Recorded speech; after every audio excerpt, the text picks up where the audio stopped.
Hey everyone, I hope you're having an awesome day. I'm Collin Barnwell. And I'm Caleb Bowen, and this is the Redline Report, powered by HireMaster.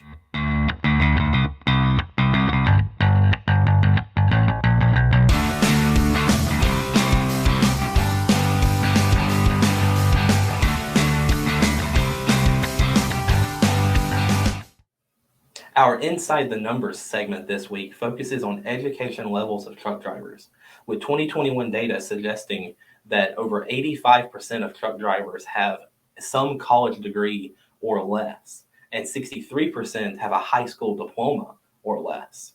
In years past, truck drivers weren't allowed to drive across state lines until they were 21 years old.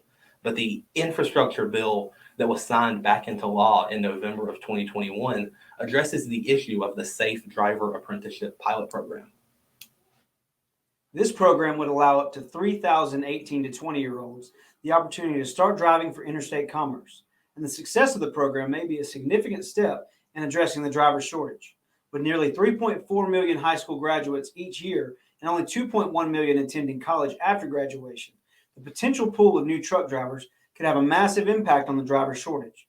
To prepare for this program to kick off, trucking companies are encouraged to learn more by visiting the FMCSA website. According to Rachel Premack in a recent article on FreightWaves.com, trucking demand appears to be nearing freight recession levels. Ken Hoekster, the managing director of Bank of America's Trucking Research, wrote that shippers' view of demand is down 23% year over year. Bank of America's truck demand indicator hit 58, which is the lowest it's been since June of 2020. The survey conducted by the bank represented the views of 44 shippers in the industry, which includes retail, consumer goods, and manufacturing. Although this slowdown in freight is bringing a balance to the industry, Lydia O'Neill of the Wall Street Journal says that, quote, rates are sliding and shipping demand and capacity appear to be coming to balance following the period of strong earnings for trucking companies, end quote. As the demand and capacity come into balance, it will impact the record growth of trucking companies reported in Q1.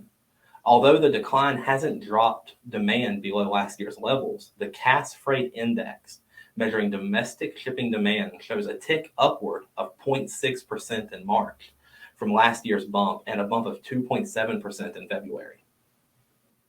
Though the industry is still dealing with congestion, aircraft cargo volumes were up by 15% at the end of March to try to relieve some of the congestion from cargo ships. In the last 2 years, aircraft volume and weight capacities were down 80% due to COVID. Shifting the weight from cargo ships to aircraft carriers may provide pricing relief in the industry.